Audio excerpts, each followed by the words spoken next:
hablando con vos sobre este tema.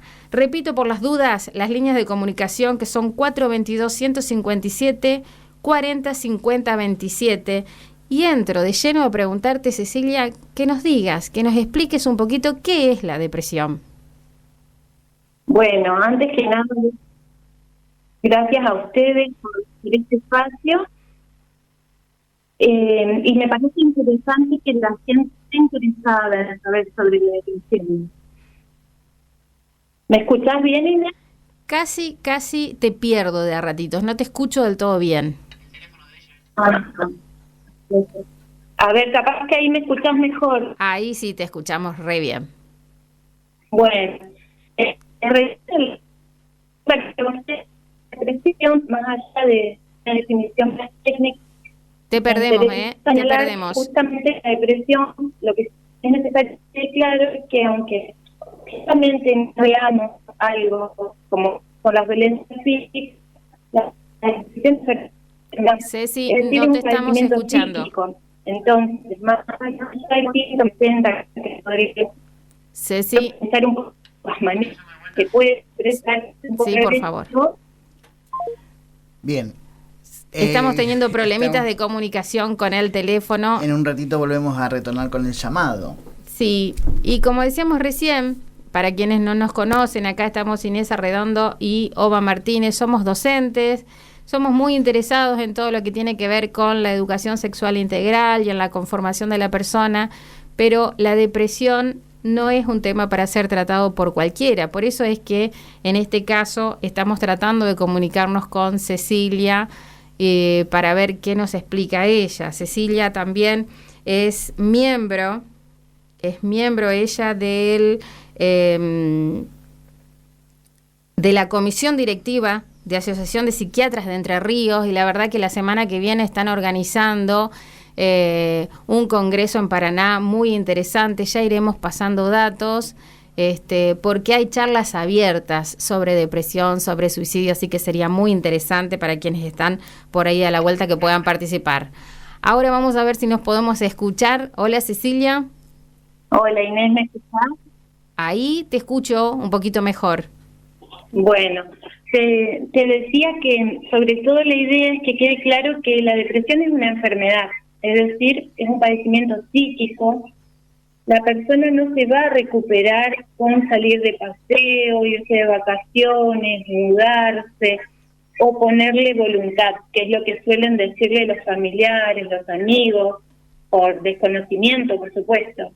La persona necesita un abordaje integral, ¿sí?, para poder recuperar su salud. Claro. Entonces, es muy importante esto que está diciendo. En primer lugar, una enfermedad. Cuando nosotros vamos al médico porque tenemos colesterol, porque tenemos presión arterial, del mismo modo tenemos que encarar lo que tiene que ver con la depresión. Cecilia, la depresión, ¿a quiénes afecta? Bueno, la depresión hoy por hoy es prácticamente la primer causa de discapacidad a nivel mundial.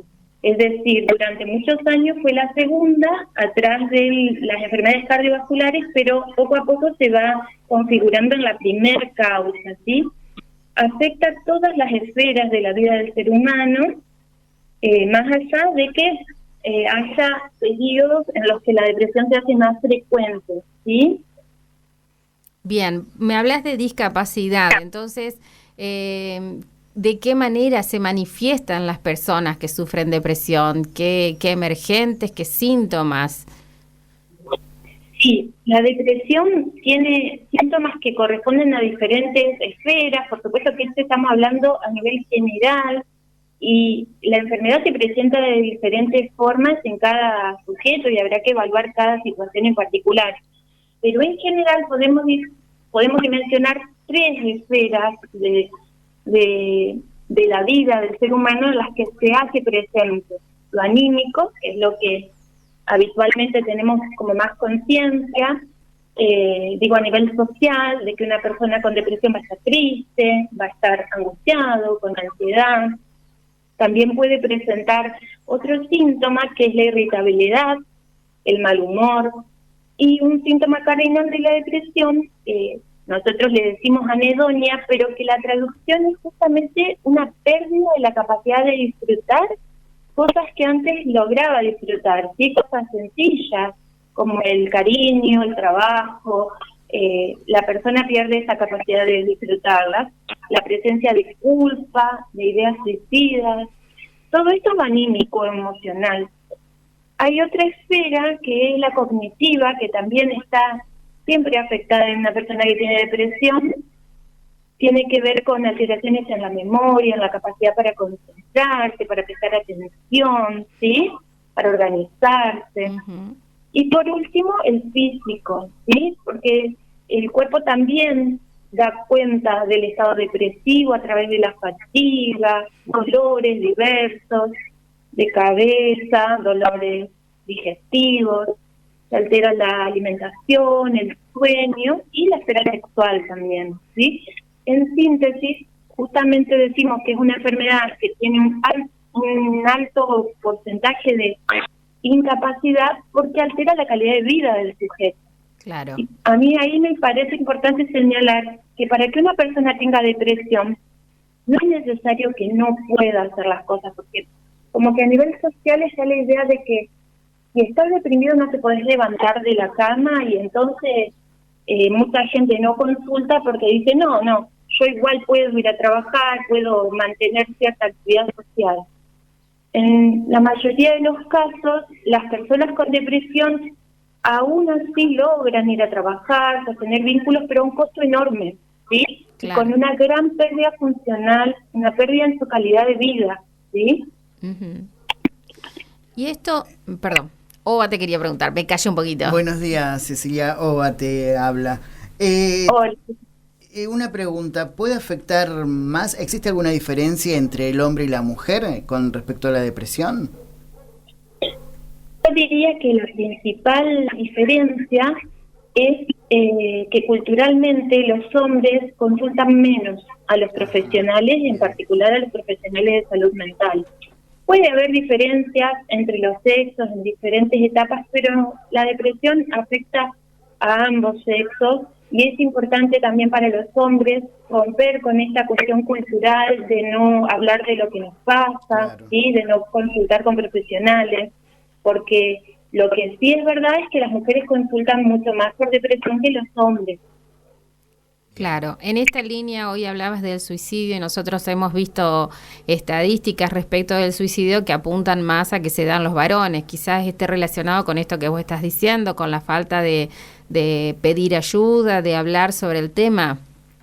Exacto, está totalmente relacionado con eso. Bien. Vamos, otra pregunta que te quería hacer y por ahí lo dijimos un poquito, pero para que quede claro, respecto de la edad, ¿la depresión se puede manifestar en niños también o en los niños empiezan a haber ciertas conductas que pueden ir terminando en depresión o todavía no? Sí, la depresión se puede presentar en niños y en adolescentes y en ellos, si bien yo soy psiquiatra de adultos, hago esta aclaración, pero bueno, en los niños y adolescentes es importante tener en cuenta que muchas veces no vamos a encontrar un ánimo triste, sino irritabilidad, mal humor, enojo, ¿sí? Es muy frecuente y no es necesaria la tristeza para hacer el diagnóstico en esa franja etaria. Claro, claro.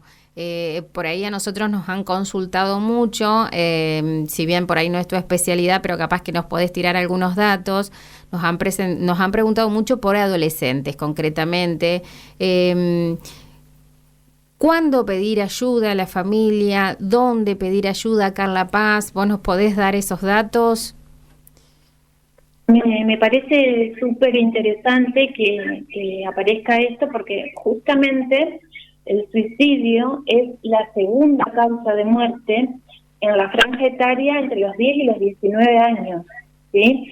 Siguiendo a los accidentes que son la primera causa. Uh-huh. Esto habla de una necesidad de intervención justamente a nivel comunitario. Claro. En términos generales, yo lo que diría para prevenir es que hay que estar atentos. La adolescencia es una edad sumamente difícil para padres y para hijos. Es importante si hay situaciones en la conducta de nuestros hijos, en el ánimo, que nos hacen pensar que algo puede estar pasando, consultar con los profesionales que saben al respecto. Yo recomendaría la consulta con un profesional de la salud mental, ¿sí? Con un psicólogo o con un psiquiatra que van a saber por qué camino ir, ¿sí? Eso es lo que yo recomendaría. Claro, claro.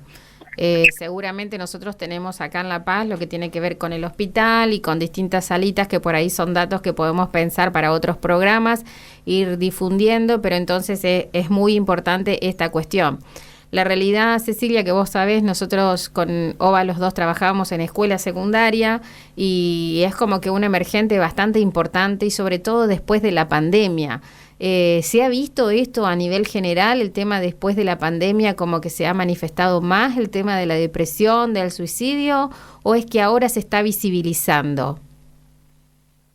Yo creo que son las dos cosas. Por un lado, y es buenísimo lo que ustedes hacen al tocar este tema, es bienvenido que estemos visibilizando que esto ocurre, que dentro de las enfermedades están las alteraciones psíquicas, que las alteraciones psíquicas producen sufrimiento, porque la realidad es que las personas que se suicidan no están todas deprimidas, pero seguramente que todas llegan a esa decisión luego de un proceso en el cual sufren mucho, ¿sí? La persona que se suicida toma esa decisión no porque realmente no quiera seguir viviendo, sino porque desea cortar con ese sufrimiento. Nosotros los psiquiatras, porque yo formo parte de la Asociación de Psiquiatras de Entre Ríos, estamos muy preocupados con esto y justamente en el congreso que vamos a desarrollar la semana que viene en Paraná, va a haber una charla abierta a la comunidad sobre suicidio adolescente para la búsqueda de soluciones desde lo comunitario a nivel de la prevención. Bien, ¿me das los datos de esa charla que yo hice un poquito de mención y por ahí difundimos? Hay gente de Paraná que puede estar escuchando, es una charla abierta sobre suicidio, es la semana que viene. ¿Qué día, en qué horario, dónde? La charla sobre suicidio va a tener lugar el 28 de septiembre en el Centro Provincial de Convenciones de la Ciudad de Paraná, a cargo del doctor Basile, un psiquiatra de amplia trayectoria, presidente de la Sociedad de Suicidología, y que, bueno, están todos invitados, es abierta, gratuita. ¿El horario? El horario son las 17:30. 17:30. Sí. Perfecto.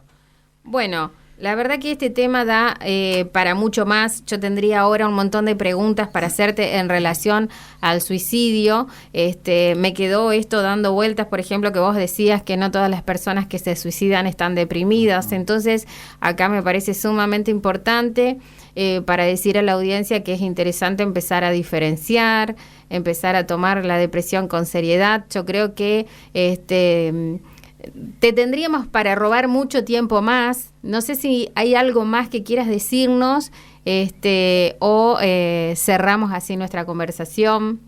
Ova. ¿Algún tratamiento eficaz? Yo creo que solamente esta cuestión de decirle a la gente, a los oyentes, que si ellos o algún familiar experimentan estos síntomas de los que estuvimos hablando, pueden realizar la consulta, porque las alteraciones anímicas afectan mucho la capacidad de razonar de una persona, ¿sí? Entonces, para que esa persona pueda ver el futuro sin ese pesimismo, es necesario realizar el tratamiento adecuado. Entonces, eso, que no le pidan a una persona que está deprimida que ponga ganas, que valore lo que tiene en la vida, porque la persona que está deprimida no está eligiendo eso. Claro. Es como pedirle a alguien que tiene presión alta que baje su presión poniendo voluntad, ¿sí? Es algo que no lo haríamos, o pedirle a alguien que se quebró una pierna que camine igual, que no se ponga el yeso, porque ¿para qué se va a poner el yeso si poniendo voluntad puede hacerlo? Claro. La depresión muchas veces requiere un abordaje psicofarmacológico, es decir, con medicación, y hay un prejuicio todavía, hay de determinadas cuestiones que tienen que ver con que la persona tiene que poder sola, y a veces es necesario el acompañamiento profesional y el uso de psicofármacos, y es importante que como sociedad lo entendamos para que la persona que atraviesa esa enfermedad sienta menos malestar, ¿sí? Por eso digo, estos comentarios no ayudan a nada a la persona que está atravesando esa situación y que no elige atravesarla. Claro, claro. Maravilloso, la verdad que Cecilia, te agradecemos profundamente por este tiempo, muy claro todo lo que nos estás diciendo y quizás más adelante te molestemos, porque es muy interesante empezar a abordar estos temas y empezar a concientizar, a formarnos en el tema como para apuntar a nuestra salud también y que nuestra vida integral pueda mejorar. Te agradecemos mucho, estábamos hablando, entonces te mando un abrazo, nos despedimos de vos. Gracias a ustedes. Muchas gracias, Cecilia. Estábamos hablando entonces con Cecilia Albornoz, que es médica psiquiatra, sobre depresión. Nosotros elegimos un tema hoy, un tema musical